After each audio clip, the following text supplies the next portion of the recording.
What's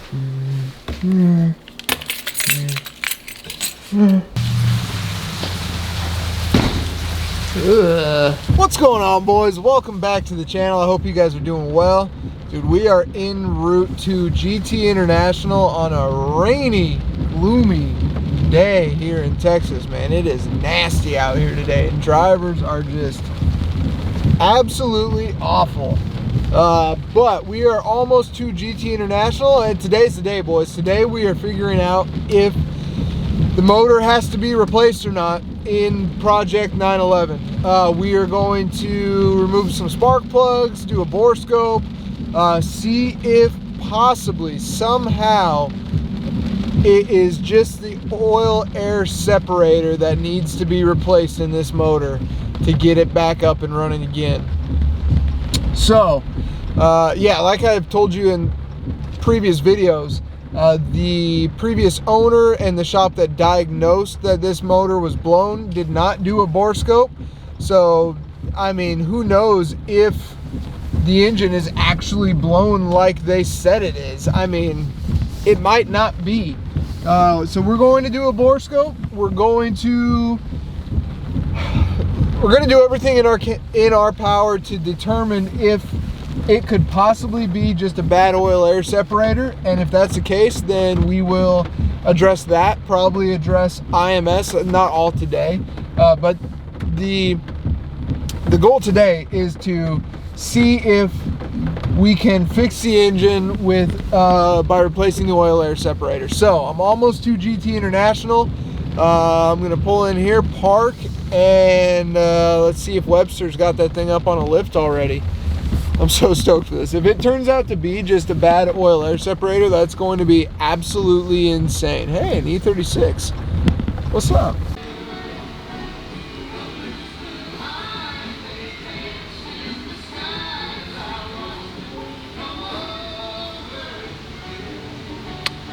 Okay, I see.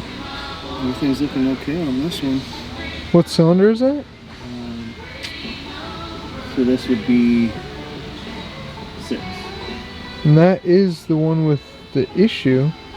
Well, one of them, 3 and 6, I believe is what the old. Yeah, I mean that's where most of the oil was on 3 and 6. Okay. Oil. So there's a ton of oil right there. That might be a score right there, though. Yep. That's a pretty good score. Is it? Yeah. See if we can get up.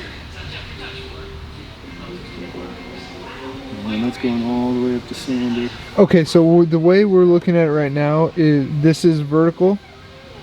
Yeah, so I'm going down the bore right now. Okay, okay, gotcha. I've got a picture of it as well, but it runs the whole length. Yeah. It's pretty deep. Yeah, you can see that it's starting to. Yeah, so there's oil in both of these cylinders.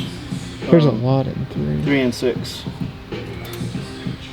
So, but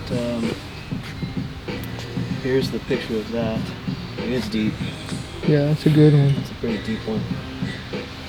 Yeah, but it's running this way.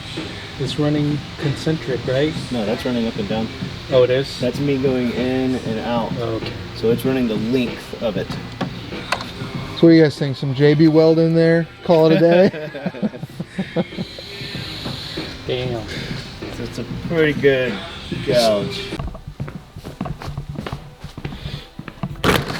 What's going on, fellas? It's been a few days since we were at Webster's shop, and I figured I would give you guys, kind of summarize what happened there, and then also give you guys a garage update, because I haven't done that yet. So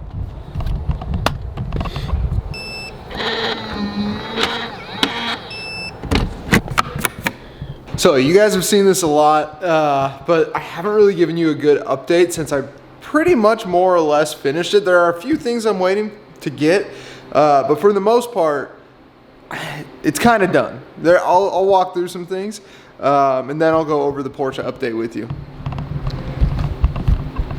So you guys have seen the business end of things over here. This is where all the work's gonna be done. I got the quick jacks over there. I added 2 cabinets. I've gone over this before. I added that big workbench. And you know, there's a vacuum over there. I got all my supplies in here. I mean, I need to get more stuff, but yeah, for the most part, got all my supplies in here. Cleaning stuff, detailing stuff, all the spare parts I have that are still good, all that stuff. My vacuum came undone, but then the work area, everything's coming together pretty nice. The one thing I do want to add are more lights over here. I need to like double the lights over here, and eventually what I want to get are those hex, those grid lights. But those can wait. They're pretty expensive and definitely not necessary.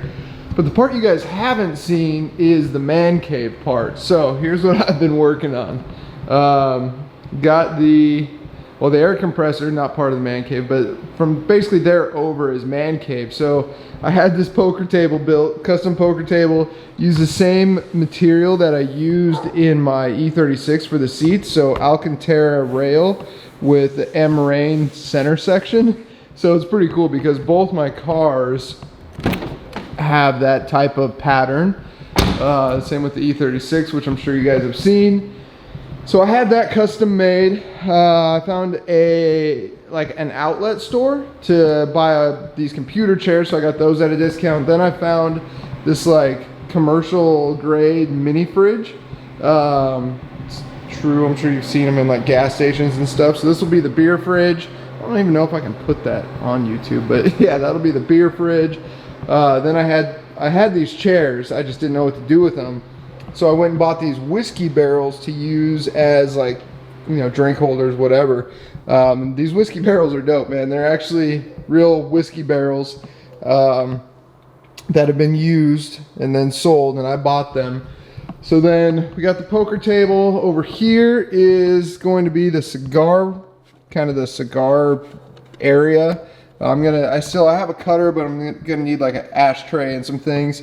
I got it outfitted with some cigars, and then there'll be other stuff in here. Don't worry about that.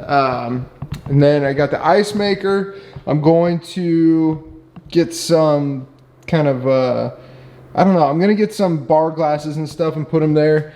I'm still looking to find kind of the right set. Then here I have the adult beverages. I still need to fill up this cart, but I wanted to use these tool carts as like bar carts. I thought that would kind of fit kind of well. Then, you know, got a little bit of artwork. I'm still shopping for like neon signs and stuff like that. Like there's a guy on Etsy who sells these neon track layouts, and I want to get one and stick it right there. I think that'd be pretty sweet. But then we got the sim, which I've been playing, and I may start streaming some sim racing. I don't know. That might be a good way to get content up a little more frequently. So I may start doing that. Drop a comment if you are into sim racing at all.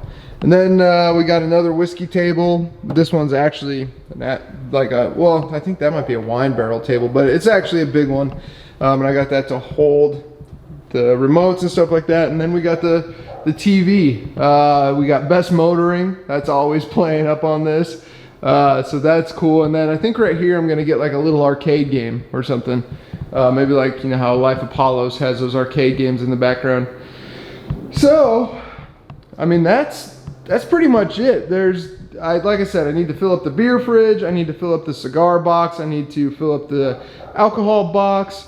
I'm waiting on artwork. Like there are a few like Porsche pictures and BMW signs that I want to get and put on the wall. I want to get that neon track thing and put that there, and then like, you know, an arcade game and stuff. But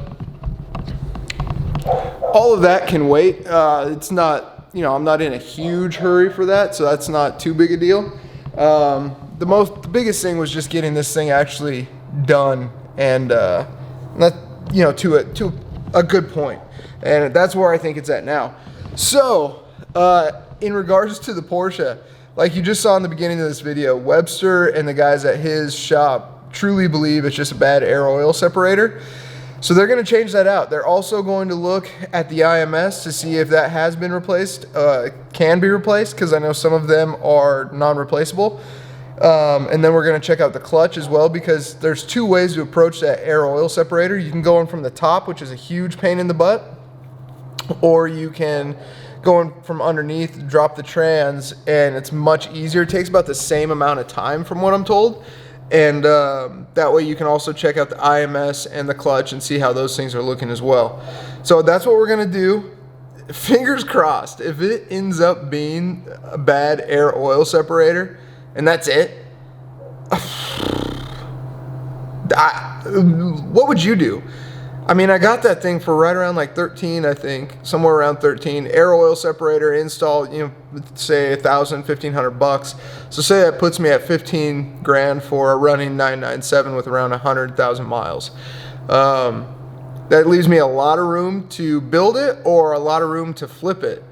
And I'm really interested to hear what you guys would say, because the prices of 911s now are up there. So say even if I sold it for 25 to 30, say I sold it for that, I would be hard pressed to find another one for that price. Yeah, I would make 15 grand, but it would be going right back into that same car that I have a version of that's running. So yeah, I'm kind of torn. I think I'm going to keep it and just, you know, start the build. But I want to know what you guys would do in that situation, because if it is only a bad air oil separator, I'm going to be absolutely shocked. Probably going to have to send the previous owner a fruit basket just because I feel bad, and then get to work on the build. So that's it. That's it, boys. That is the update. Again, I don't know if I can put beer in here. That is the update. The garage, man, I can't tell you how jacked I am. Now I just need friends. We should host a poker tournament. Who's down? Let me know. All right, boys. I hope you guys are doing well. I will see you on the next video. Peace.